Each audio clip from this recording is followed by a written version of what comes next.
네, 반갑습니다. 구독자 여러분들, 수익민입니다. 자, 오늘도 고생 많으셨습니다. 자, 지금 중동에서 전쟁이 계속적으로 이어지고 있습니다. 미국이 이란을 상대로 단순한 공습 수준을 넘어서 본격적인 지상군 작전까지 준비를 하고 있다라는 보도가 나오고 있습니다. 자, 미국 언론들에 따르면 미군이 지상군 1만 명을 추가로 중동에 파병하는 방안을 검토 중이라고 합니다. 1만 명이라는 숫자가 단순한 억제력이 있는 숫자가 아니라는 것을 다들 아실 겁니다. 1만 명이라는 숫자는 실제로 그 지역을 장악하겠다라는 의지를 보여주는 그런 숫자죠. 특히 우리가 주목을 해야 될 부분은 바로 하르그 섬입니다. 이란의 핵심 수출 거점인 이 섬을 겨냥한 지상작전 준비 정황이 포착이 되고 있는데, 트럼프 대통령이 이란에 대해서 소위 최후의 일격을 노리는 게 아니냐라는 그런 분석이 나오고 있습니다. 여기서 우리가 짚어봐야 될 건 이번 전쟁이 단기전이 아닐 수도 있겠다라는 부분입니다. 미국이 지상군을 투입을 한다는 건 상대방도 그에 맞는 저항을 준비를 한다는 의미겠죠. 이란이라는 나라는 절대 쉽게 물러설 나라는 아닙니다. 오히려 최근의 군사적 흐름을 보면 이번 전쟁이 생각보다 장기전으로 가겠다라는 그런 우려가 계속적으로 커지고 있는 상황입니다. 자, 그러면 하르그 섬이 왜 중요한지를 한번 보도록 하겠습니다. 자, 지도를 한번 보겠습니다. 이 호르무즈 해협은 페르시아만에서 아라비아해로 나가는 유일한 출구가 됩니다. 이 좁은 해협을 통해서 전 세계 원유의 교역량이 약 20% 정도 오고 갑니다. 쉽게 말해서 이 골목이 막히면 전 세계가 에너지 위기에 빠진다는 겁니다. 자, 그러면 여기서 미군이 검토 중인 작전을 한 5가지 정도로 한번 보도록 하겠습니다. 미군이 만약에 호르무즈 해협에서 지상군 작전이나 또는 상륙 작전을 펼쳤을 때 어떤 옵션을 검토 중인지 한번 예상해보면, 자, 첫 번째, 이란의 최대 석유 수출 터미널이 있는 하르그 섬을 침공하거나 봉쇄하는 것. 이 작전은 이란의 석유 수출을 직접 차단을 한다라는 겁니다. 자, 그리고 두 번째, 이란이 호르무즈 해협 통제권 강화에 활용을 하려고 하는 이 라라크 섬이 있습니다. 이 라라크 섬을 미군이 공격을 해서 이 섬을 장악을 했을 때, 그때는 이란의 해협 통제력이 크게 약화가 될 수가 있습니다. 그리고 세 번째, 호르무즈 해협으로 들어가는 서쪽 입구 아부무사 섬과 그 주변의 2개의 도시를 점령하는 것입니다. 미군이 해협 입구를 직접 통제하겠다라는 그런 작전입니다. 그리고 네 번째, 호르무즈 해협 동쪽에서 이란산 원유를 수출하는 선박을 차단하거나 납포하는 것. 이 작전은 이란의 외화 수입을 말려버리려는 그런 작전이 됩니다. 그리고 가장 중요한 작전이 될 텐데, 미군이 이란의 내륙 깊숙이 침투를 해서 이란의 핵시설 안에 숨겨둔 고농축 우라늄, 그것을 확보하는 것. 이게 사실상 이번 전쟁의 핵심 목표 중에 하나입니다. 자, 그리고 여기서 우리가 또 흥미로운 뉴스를 하나 보셔야 되는데, 미국이 호르무즈 해협의 명칭을 트럼프 해협으로 바꾸자라는 그런 방안을 검토 중이라고 합니다. 이게 단순히 농담처럼 들릴 수 있지만, 이 부분은 미국이 이 해협에 대한 지배력을 얼마나 강하게 주장하고 싶어 하는지를 보여주는 상징적인 신호로 좀 해석을 할 수가 있겠죠. 그만큼 지금 미국은 이 호르무즈 해협의 통제권에 대해서 절실한 그런 시점입니다. 자, 그럼 이제 전쟁이 실제로 어디까지 왔는지 보여주는 결정적인 장면 한번 보도록 하겠습니다. 이스라엘의 카츠 국방장관이 지난 26일 날 공식 발표한 내용입니다. 이란의 알리레자 탕시리 해군 사령관과 그리고 해군 지휘부 고위 장성들을 제거했다라고 이야기를 했습니다. 즉, 이란 혁명수비대 해군 사령관입니다. 바로 호르무즈 해협 봉쇄를 진두지휘한 인물입니다. 이 사람은 이란 해군력의 핵심 두뇌라고 할 수 있는 사람이거든요. 그 사람이 사망을 했다는 것입니다. 이게 왜 중요하냐? 단순히 군 지휘관 한 명이 사망한 게 아닙니다. 이란의 호르무즈 봉쇄 능력을 직접 무력화하려는 이스라엘, 그리고 그 배후에 미국의 전략이 실행 단계에 들어갔다는 신호입니다. 그러니까 이란의 혁명 수비대 핵심 인물들의 위치를 이스라엘과 미국이 다 알고 있다는 것이죠. 마음만 먹으면 언제든지 너네들을 죽일 수 있다라는 것을 보여주는 대목입니다. 그러면 이란 입장에서는 당연히 두렵기도 하고 전투에 대한 사기도 떨어질 수밖에 없겠죠. 왜냐? 너무 압도적인 정보력 차이와 전력 차이이기 때문이죠. 그리고 이렇게 사령관들이 죽어나가는 것을 봤을 때 누가 사령관이 또 되고 싶겠습니까? 그래서 이번에 이란 혁명수비대 해군 사령관이 사망한 것은 전쟁 흐름에 있어서 굉장히 중요한 부분이다라고 볼 수가 있겠습니다. 자, 그런데 여기서 트럼프가 뭐라고 이야기를 하냐면 이란과의 협상이 극도로 잘 되고 있다라고 이야기를 하고 있습니다. 그리고 꽤 조기에 협상이 진행이 될 수도 있다라고 이야기를 했습니다. 심지어는 파키스탄에서 이번 주에 회담을 열겠다라는 말도 나왔습니다. 그리고 벤스 미국 부통령도 이란 전쟁에서 곧 빠져나올 것이라고 이야기를 했습니다. 자, 여기서 우리가 냉정하게 한번 분석을 해보자고요.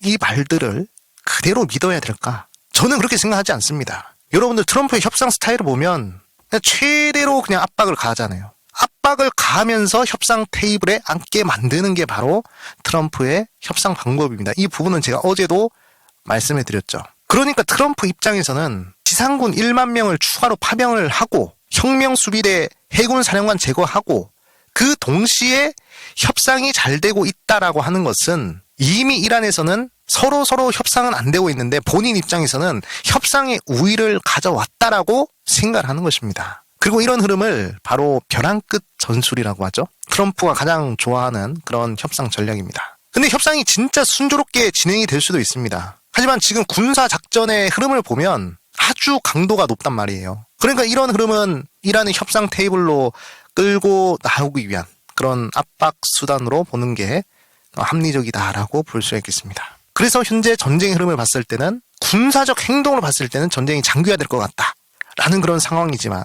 그와 동시에 미국에서 나오는 발언들은 계속 긍정적인 발언을 하고 있는 그런 상황입니다. 자, 그런데 여기서 우리가 또 눈여겨봐야 될 부분이 뭐냐? 바로 미국의 내부 분열입니다. 전쟁이 지금 한창인 와중에 미국 전역에서는 약 800만 명 정도가 거리로 쏟아져 나와서 노 킹스, 즉 왕은 없다라는 그런 구호를 외치면서 반 트럼프 시위를 벌이고 있다고 합니다.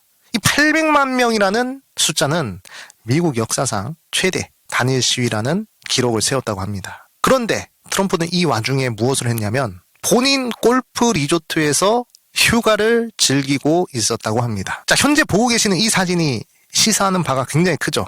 미국 사회가 이 전쟁에 대해서 결코 하나의 목소리를 내고 있지 않다라는 것입니다. 대통령은 지금 전쟁을 밀어붙이고 있는데 수백만 국민은 반대를 하고 있는 겁니다. 역사적으로 봤을 때 내부 균열이 심한 상태에서 치르는 전쟁은 출구 전략을 짜기가 훨씬 어렵습니다. 과거 베트남전을 봤을 때 그 흐름을 우리가 볼 수가 있죠. 그래서 지금 현재 미국의 이 내부 분열이 트럼프의 이란 전략에 대해서 어떤 변수가 될지 우리가 잘 지켜보셔야 될 것 같습니다. 자, 그래서 지금 시장이 어떻게 반응하고 있느냐? WTI 유가를 보면 현재 102달러 선에서 움직이고 있는데 여기서 만약에 시장의 저점이 잡힌다라고 했을 때 전쟁이 격화되는 흐름에서 유가의 변동성이 생각보다 적어진다. 그러니까 유가가 크게 상승하지도 않고 크게 하락하지도 않는 상태에서 전쟁은 격화가 된다. 그런 상황이라면 이제 증시는 조금 바닥을 잡을 수 있지 않을까 그렇게 생각하고 있습니다. 그래서 유가가 크게 상승하냐 크게 하락하냐 이 부분에 여러분들이 집중하지 마시고 큰 이슈가 터졌는데 생각보다 변동성이 적네? 이러면 그때부터는 미국 이란 전쟁이 시장에 영향을 끼치는 부분이 미비해진다라고 볼 수가 있겠습니다. 그리고 10년물 국채금리도 트럼프가 협상을 잘하고 있다라는 이야기를 하니까 한 4.4%에서 지금 4.3%대로 한 1% 정도 하락을 했는데 미국의 10년물 국채금리가 하락하는 흐름은 미국 시장에 굉장히 긍정적인 영향을 주기 때문에 이 흐름이 계속 유지가 되는지 한번 지켜보셔야 되겠습니다. 자, 그러면 이런 상황에서 우리 한국 증시는 과연 어떻게 봐야 될까? 현재 코스피 선행 PER 한번 보도록 하겠습니다. 현재 시장이 많이 빠져서 여러분들 힘드시겠지만 하지만 아직도 코스피의 선행 PBR은 8.2배입니다. 5년 평균 코스피의 선행 PER을 봤을 때 10.4배예요. 그리고 10년 평균을 봤을 때 10.3배입니다. 현재 코스피는 역사적 평균 대비 굉장히 저평가된 구간에 위치했다라고 볼 수가 있습니다. 그리고 한국 증시 전체 영업이익 전망을 보시더라도 2분기에 약 150조 원, 3분기 약 170조 원, 그리고 4분기 165조 원으로 약간은 줄어들지만 그래도 100조 이상의 영업이익을 꾸준히 낼 수 있기 때문에 이 중동 리스크가 조금만 완화가 되더라도 금방 제자리로 회복을 하지 않을까 그렇게 보고 있습니다. 자, 그래서 이런 상황에서 이 전쟁이 우리에게 남기는 중요한 교훈 하나를 짚어보셔야 됩니다. 바로 에너지에 대한 교훈이죠. 이번에 이재명 대통령이 모든 에너지를 신속하게 재생에너지로 바꿔야 된다라고 발언을 했습니다. 이 발언은 단순한 환경 발언이 아닙니다. 에너지 안보의 문제입니다. 호르무즈 해협이 막히는 순간 중동 원유에 의존하는 나라들이 직격탄을 맞았죠. 우리나라도 마찬가지. 일본, 중국, 동남아 전체적으로 큰일이 났습니다. 이런 상황에서 결국 살아남을 수 있는 방법은 대체 에너지를 키워야 된다라는 것이고, 그리고 대체 에너지의 효율성을 높이기 위한 에너지 저장 기술을 지속적으로 개발을 해야 된다는 것입니다. 이 재생에너지와 에너지 저장 기술은 앞으로 단순한 미래 트렌드가 아니라 지금 당장 국가 안보 전략이 되어야 된다라는 것을 이번 미국-이란 전쟁을 통해서 우리가 다시 한 번 더 생각을 하셔야 됩니다. 자, 그래서 지금까지 내용을 한번 정리를 해보자면 미국과 이란의 갈등은 단순한 군사적 충돌을 넘어서 호르무즈 해협이라는 세계 경제 목줄을 둘러싼 싸움입니다. 협상과 전쟁이 동시에 진행된 아주 복잡한 그런 상황이고, 그 결과에 따라서 유가라든지 한국 증시라든지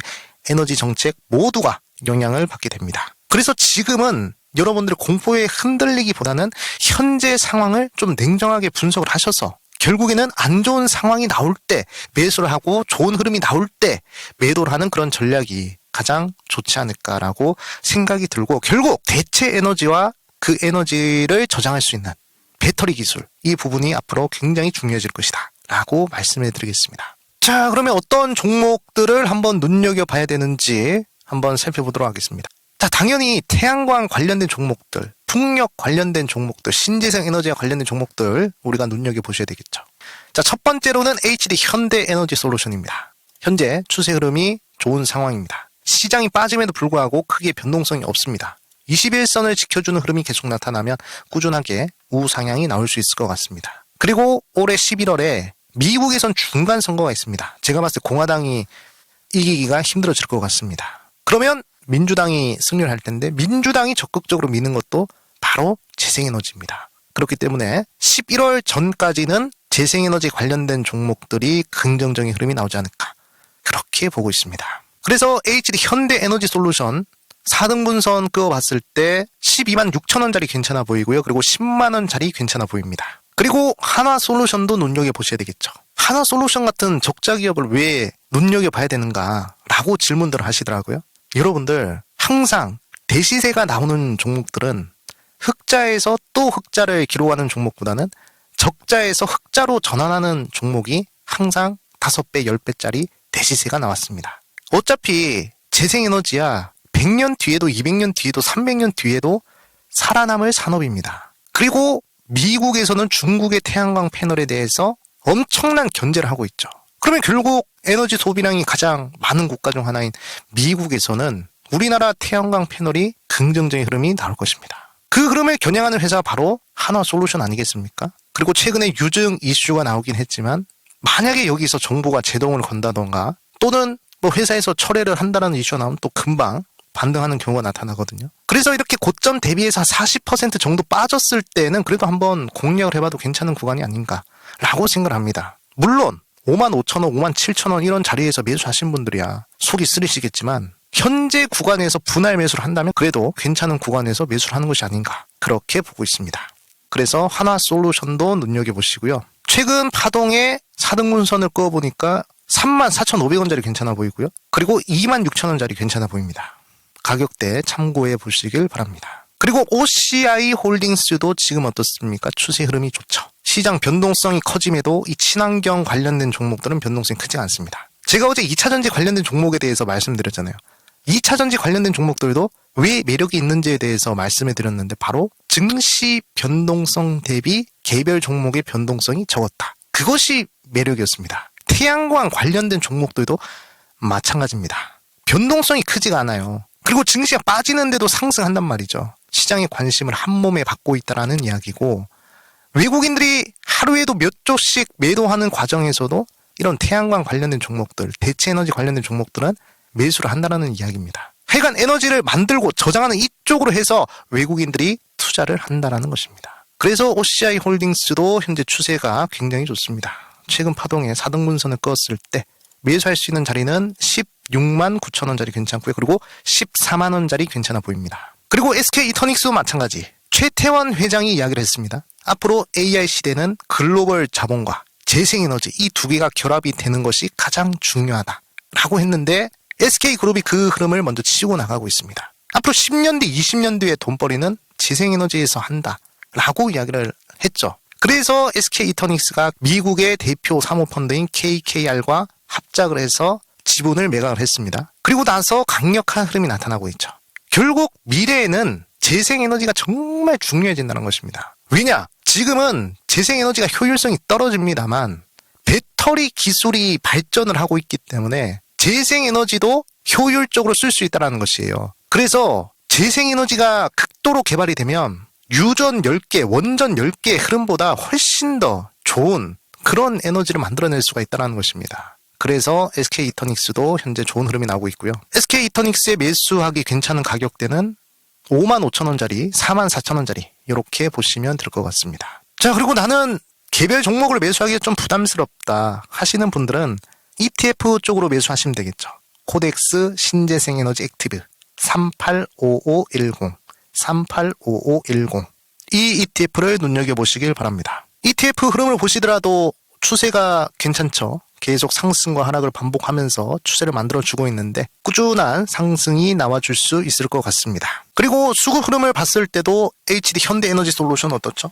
외국인들이 연속으로 순매수를 해주고 있죠. 아주 긍정적인 흐름입니다. 연기금도 강하게 매수해주고 있는 흐름입니다. SK이터닉스도 마찬가지. 최근 들어서 금융투자 쪽에서 매수가 들어오고 있는데 이거는 ETF를 통해서 매수가 들어오는 것이고요. 중요한 것은 연기금 사모펀드 쪽에서 들어오는 것인데 그래도 연기금 쪽에서 최근에 매수가 좀 포착이 되었습니다.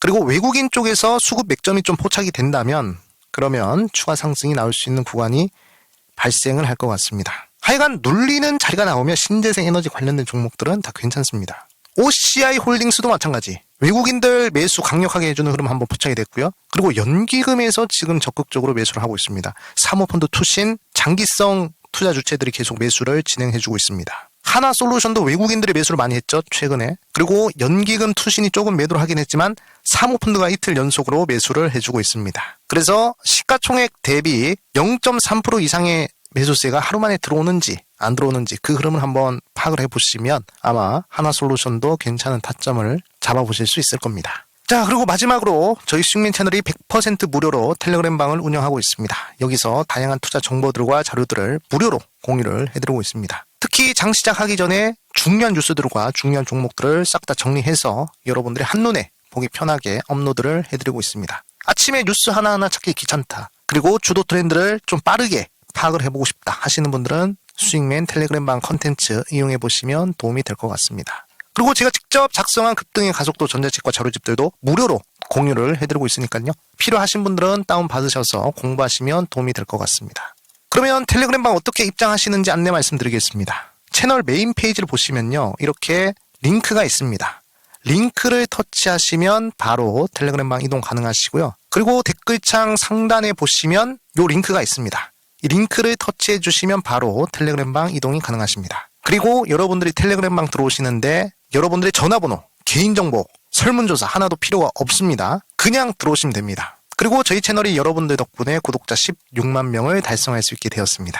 대단히 감사하고요. 앞으로 20만 명까지 달려갈 수 있도록 구독 한 번씩만 눌러주시면 항상 좋은 영상으로 보답해 드리겠습니다. 그리고 알림 설정 꼭 한번 눌러주셔야 그래야 양질의 정보를 빠르게 받아보실 수 있습니다. 네, 여러분들 오늘도 영상 끝까지 경청해 주셔서 대단히 감사합니다. 항상 여러분들이 남겨주시는 소중한 댓글 하나하나 잘 읽어보고 있습니다. 큰 힘이 되고 있습니다. 오늘 영상도 도움이 되셨으면 댓글창에 하트 한 번씩만 남겨주시면 대단히 감사하겠습니다. 그리고 항상 묵묵하게 좋아요, 구독, 알림 설정 눌러주시는 우리 투자자분들 대단히 감사하고요. 항상 건강하시고 행복하시고 부자 되시기를 제가 진심으로 기도드리겠습니다. 네, 오늘은 여기까지 하도록 하겠습니다. 행복한 하루 보내시고요. 다음에 또 좋은 영상으로 인사드리겠습니다. 감사합니다. 수익!